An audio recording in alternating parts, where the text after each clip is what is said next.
Welcome to Conversation with Masters. Today I'm chatting with Katrina. Katrina, welcome. Thank you. Hi. Thank you for inviting me today, Marius. I'm very happy we connected and you take the time to be present here. So, Katrina, please introduce yourself in the way that feels most authentic to you. Okay. Well, I'm from England, which I think surprised you when we first met. But I've lived in Germany for a very long time now. I don't even say how long. But in between, I lived in the States for 4 years and I lived in different European countries. But now I've settled in Germany and I live right in the center of Germany, here in Bad Hersfeld. Yeah. Wow, so it was a very long trip for you around the globe. Yeah. Which is nice. Nice to see different countries, live in different countries. Yeah, it's beautiful to discover, of course, another cultures, how they think, how they live, what is the Mm. context there maybe. I would like to ask you, how do you describe a holistic view in the context of organizations and businesses? I don't really use that word very often in my work. I really talk about systemic view because I'm a systemic consultant and a systemic coach. So I talk about the systemic view on an organization, looking at the organization through a systemic lens, the systemic principles. That's how I talk about my work rather than holistic. I suppose it is holistic, but it's not a word I tend to use so much. I think it's because working in organizations, you tend to take on their language and suspect it, I think. Because Constellations was 10, 15 years ago. It was really in the hocus pocus corner. And especially in Germany, we had to be a little bit more, well, it was difficult to get rid of that sort of image and to get more of a professional image, which has now happened, thank goodness. Yeah, because in organizations and businesses depends where or which kind of clients we have maybe. Hmm. The language is more rational Yeah. when someone, but when I'm coming or I work with someone, I'm coming in this kind of perspective, holistic, Okay. and I start to speak with them about that. I mean, it's not I'm not change the things around. And yeah, for me, it's a holistic work. It's more deeper than what I don't know, a consulting company normally they do. Okay. Yeah. I think Yeah, I see like that. I think whatever language you use, it has to just feel right for you and authentic. Yeah, that's true. So when we look at management, right, what are the main challenge in organization facing during the change of management? During the change, you mean if new people come in to the organization or? Exactly, they change the top management. One example. Well, anything can happen. I mean, it all depends on the situation, the company. Why are they changing the management? What's happened to the previous management? It could be so many different things. Yeah, I tend to go in there with a very open mind and open heart and just see to find out, let them tell me their story. And I'm also, I believe in the field when we work with constellations that, I we will see what we're meant to see in that moment and what is right at that time. Yeah, because it's difficult to know from the beginning. Exactly. And I try try and go in with a completely open mind. Yeah, that's true. Was a tricky, I guess, question. Question. You try to catch me out.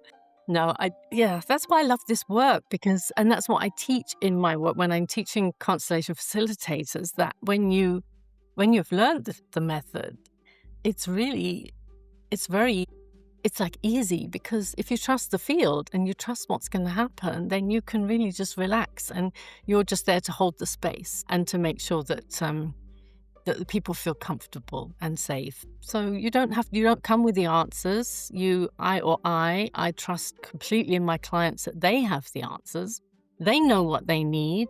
They know what's going on in their lives, situations, organizations, systems, and I just need to support them to see where the problem is, or why they're stuck, or why it's difficult to make a decision.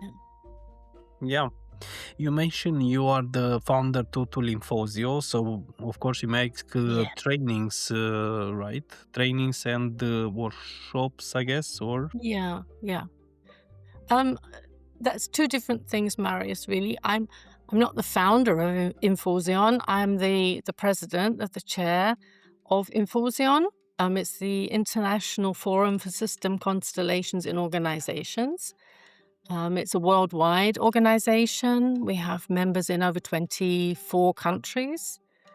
It was founded here in Germany by constellation facilitators of the first generation. And it was actually, they founded it. And I've been now on the board for now over nearly 18 years. That's a long time. it's a long time. Yeah, and we support the community of facilitators using the method. And we also have lots of connections to universities who are researching on the method. Yeah, so it's a different thing to my own private business where I teach constellation courses and workshops, and I do that in Europe and in Asia. Since last year, I've been working in Asia, which is really, really interesting. Yeah, Infosyon's now also in Asia. We have a partner there supporting the growth over there because in Asia, it's really, really growing very fast. So yeah, it's a wonderful time to be working with organizational constellations, I really have to say. Yeah, I'm very happy I'm part of Infusio family. I can tell you this. Mm-hmm. And that's the main thing, right? We want to really connect or support people in the community to connect, because there's so many different interests and areas of interest. Like we have members interested in the legal constellation, systemic law, and other people who are interested more in virtual reality and AI. And it's having this community to bring these different people together. That is what brings me so much joy. And when they connect, then even greater things happen. I think it's quite powerful because the constellations some ones they make from their backgrounds, so that is powerful. We can learn a lot from each other. Mm-hmm. Mm-hmm. I would like to ask you about the leaders, right? Everyone speak the leaders here, leaders there. Everyone have different opinions about it. So, how do you help leaders balance vision with day-to-day realities? How do I help them balance vision with day-to-day realities? I mean, well, once they come to me or when they get to us, I can work with them, then they've already devoted some time to look at those kind of questions. So I think it's a great advantage to take some time to look at your vision and doing that using a constellation and then you just see what happens. I mean, there's wonderful formats where you can just have a constellation and see is your vision, are you aligned with your vision, are you aligned with your purpose? Yeah, I really don't have any like finished or things. I work with whatever comes, if you know what I mean. And that is, Yes. yeah, I don't have like a I don't even know how to name it. Recept. A recipe, yeah. I don't Yeah, have recept. a recipe. I try to be as completely open as possible, and I just trust in my clients, and I know that what will happen is what's going to happen on that day is what should happen on that day. Yeah, But there has to and be. so often managers, leaders come with a question and they want to look at something, and during the conversation, it turns into something completely different. Right, because you discover another maybe patterns or another points. Exactly. And then you find out, aha, and then you can like say, I can feel that there's some energy here going in this direction. Do we want to look, examine this path, or do we want to stay with the original? And that just happens in a conversation. And then you come up that whatever comes up is what is supposed to come up at that moment. It's very nice you pick up the conversation, and exactly here I want to ask you for more, all your experience all these years, of course, because you are quite senior in the field, if you want to say that. Do you believe, or have you find some time constellations in some speeches? I heard you talking about those in another podcast. I've been thinking, I don't exactly know what you're talking about. What I can imagine is there's a type of format called exploratory constellations, where you just set up the system and you explore the system and you let the system talk to you. You don't have a question, you're completely open, and you just want to find out what information the system has, or what the system wants to show, or where are the underlying dynamics, how is the system at that point of time. And that's something where it can go into a lot of dialogue. That's one of the constellation formats I thought of when you talked about that. And the other one is a structural constellation where you can do with a team, which you do with representatives, and you put them in the roles of the team members and you let them discuss. And there is a conversation that really goes into a conversation. And that's another one. And actually now talking about it, I'm thinking of a third one, which is with it's called in German a Drehbuch, which is like it's for authors writing a book, and that's also a structural constellation format where you can actually constellate a book, and it goes into a story. That's another thing where I thought, okay, maybe that's something along those lines. Yes, Katrina. All the 6 books what I write, it's a constellation actually. All this conversation what we have in all the on this podcast, but different episode, it's a conversation constellations. But you know what the question Because is? what's happening is like 2 systems, they meet with all what you know and everything what you are and everything what I am and I understand right now, and we try to have a dialogue. And from there, without mapping nothing. But if you look a little bit closer and if you listen a little bit closer, you see many bullet points. And from there, you can discover a lot. You can discover the family history, right? Traumas, unhealed and stuff, where they are in life, how they approach this work, how they think, what they project to others, maybe sometime. Many different things. If you look a little bit closer. I have this opinion in my little brain somewhere here. I think your brain's not so little. Do you know, it also reminds me of a method. There's a wonderful constellation facilitator in America called Jane Peterson. I don't know if you've heard of her already. And she does it like with semantic, I think it's called imaging or something. She just looks at a person and just reads like their face. And I think maybe if we take time, then it's like as you say, the conversation is already a constellation. So where does the constellation really begin, you know? Because all these people, actually, what they do, they just explore a piece when they're mapping the constellation, just a piece, very tiny piece of a system. Mm-hmm. So to explore more than that, of course, here the inner work is very important. That's why we must in some way work with ourselves. To invest in ourselves is very important. Mm-hmm. All these podcasts and stuff, free in the YouTube, helps. But we must go closer to some, mentors, to have some people who guide us. And with the times, we'll receive in some way some gifts, if you want to say. When you send me a message, I have one gift, one of them random. I can read between the lines. I can understand this what kind of energy do you have behind, how do you write that, this kind of stuff. So I can answer or I can skip.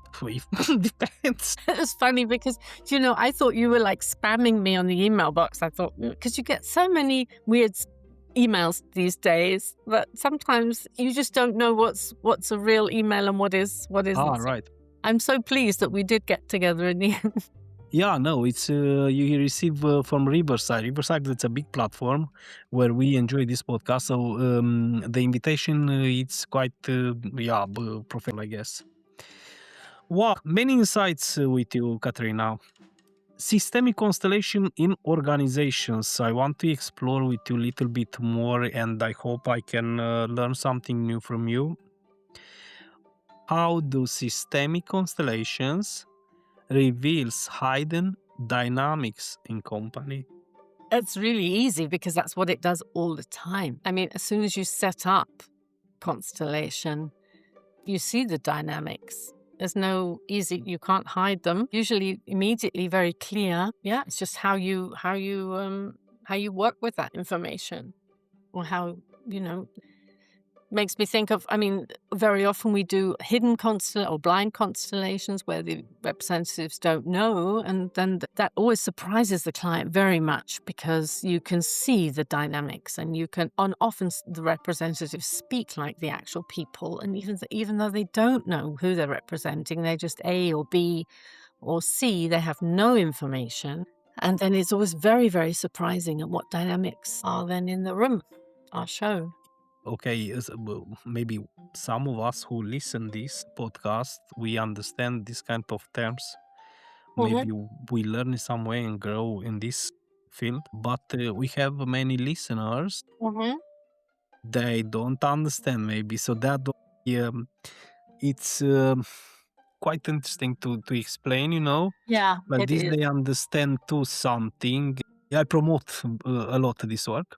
Mhm. So I hope they come closer and closer to take, more help, and I hope we, all of us, we can sustain them. Mhm. Now I like to shift a little bit. How do you integrate constellations work with traditional consultancy? That's sometimes challenging, because if the client is not open to constellation work, then it's not the right method for them. Some clients, and sometimes constellations aren't needed. Sometimes it's really just a normal consultancy contract where they just need support with different things. And sometimes constellations are not needed and not the right tool. I think, I mean, you have to have a lot of trust. The client needs trust. And it also, I think there has to be something there where there's a blockage, or is a question why I don't understand something going on, or something's repetitive and it keeps happening. We don't know why. Those are the times when I'd suggest then also a constellation. But it's not always something it's just something I have in my bag, or the back of my mind, if I think it'll be beneficial for the client. Yeah, that's true. So, Katrin, from if the listeners they would like to come in contact with you, what is the best channel for you? I think LinkedIn's probably the best channel. I'm active on LinkedIn, and also the community there is quite active. I'm on Instagram. I have a website. I'm also obviously on the Infosyon website. So I think it's not You that. are everywhere. No, not quite everywhere, but yeah, I'm a networker. I love to spread the word. I love to be in contact with other facilitators. There's also actually this week, some men from Barcelona have contacted me. They've started also groups, one WhatsApp group, one something else. So I think there's a lot of movement in the field at the moment.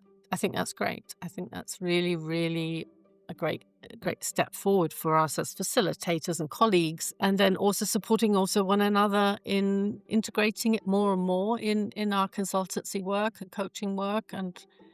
And a lot of people I've trained are actually internal. They're in organizations. They're either in HR or they're in some kind of leadership position. So when they learn the work themselves, they can also easily then, or they know the benefit, and they can then integrate it into processes where it can be helpful. Yeah, they understand the plus value what Exactly. you're coming with. Exactly. So there, it's a aha moment maybe. Yeah. If you have advice to give to all the leaders, business owners, big, small businesses who like to start to explore systemic awareness in this field, what will be? It would be just do it. Just go and visit a workshop. get in contact with some facilitator that you think you get a feeling, I could imagine taking a look at this person's work. I think it has to be experienced. You can listen to stories, you can read articles in books and magazines, but you have to feel it. You have to experience it. Or you don't have to do anything, but it's work that is so wonderful to experience. It's a gift.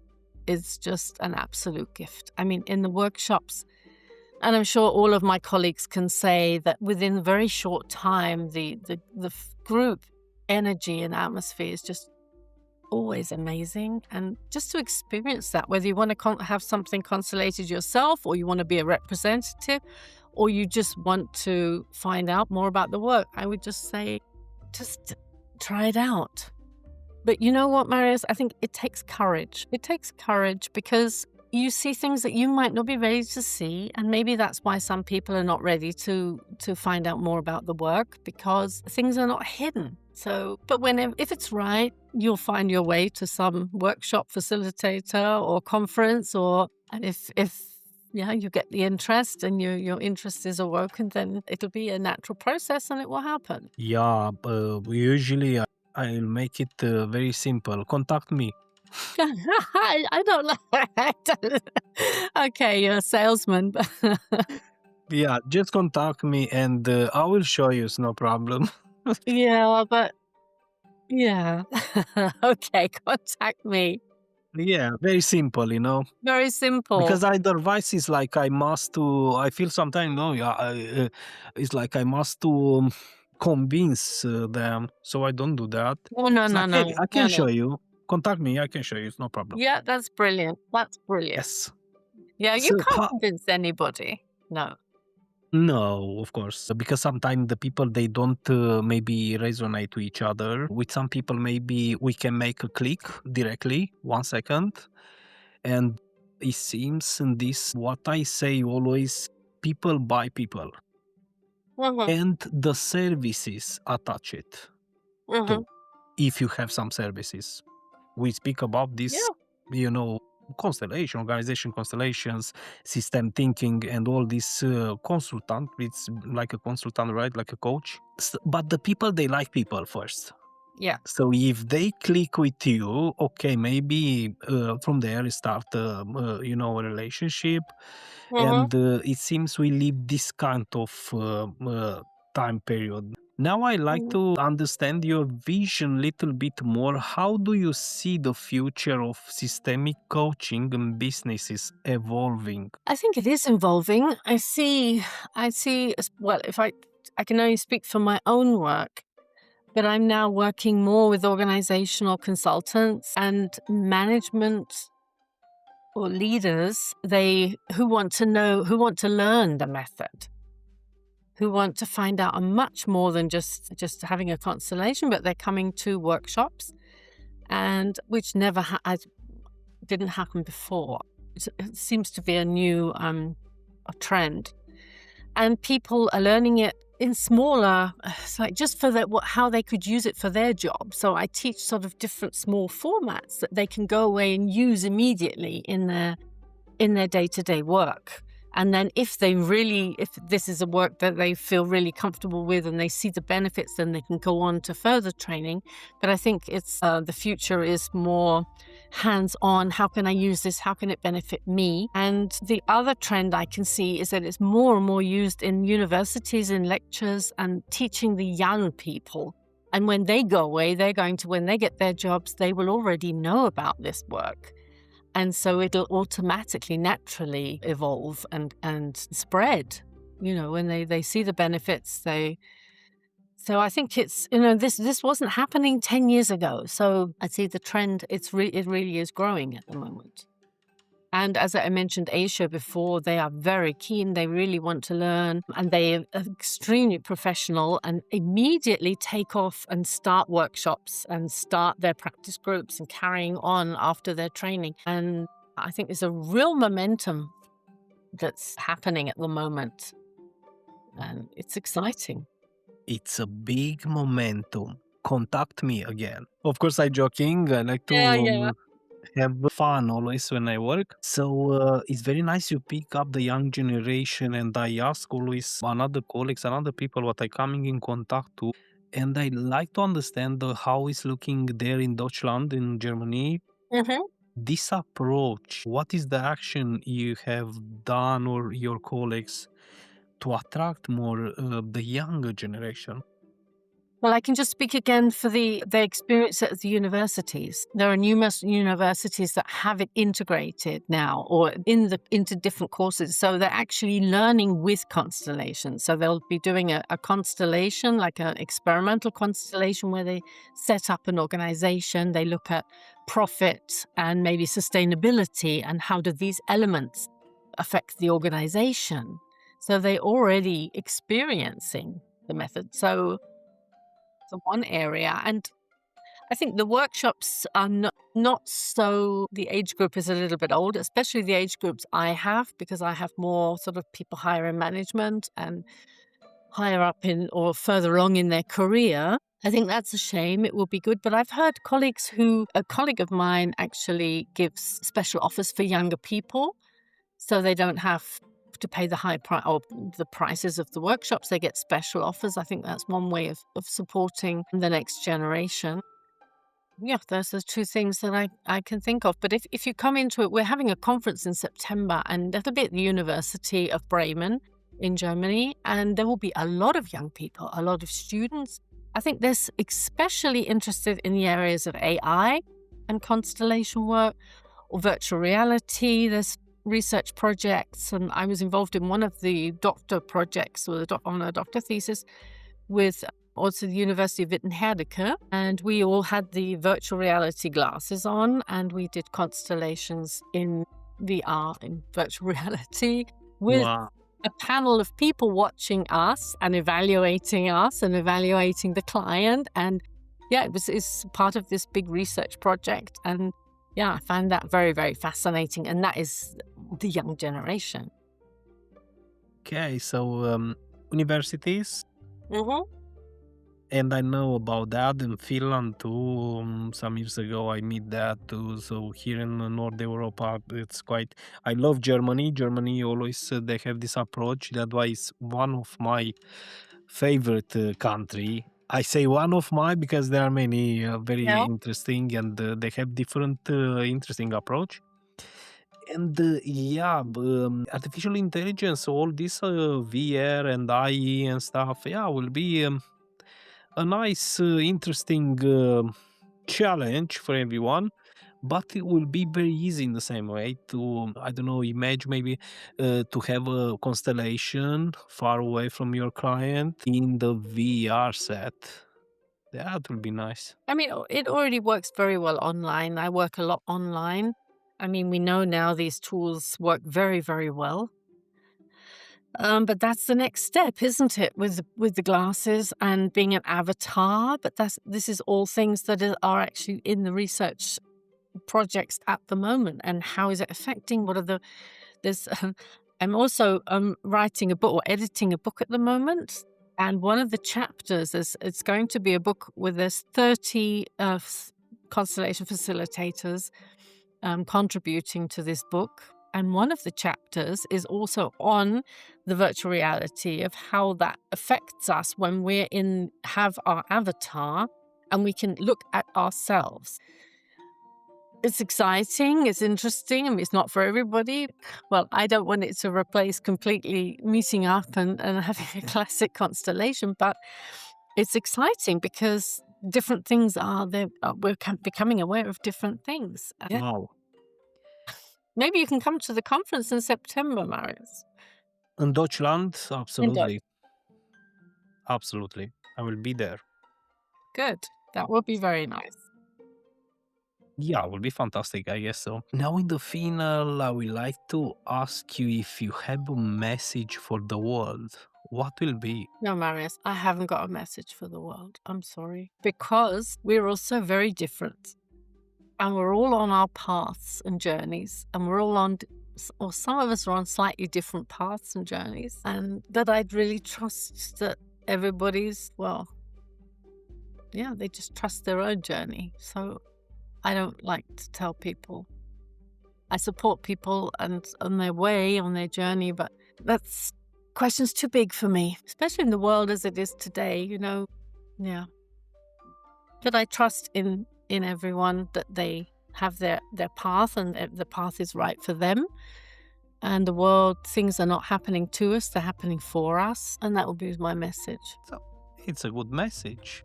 Thank you. Katrina, thank you very much. You take the time today to have our chat, and I hope I see you soon in Deutschland. That would be wonderful. I hope so. So contact me when you want a ticket for the conference. My name is Marius, and thank you for listening.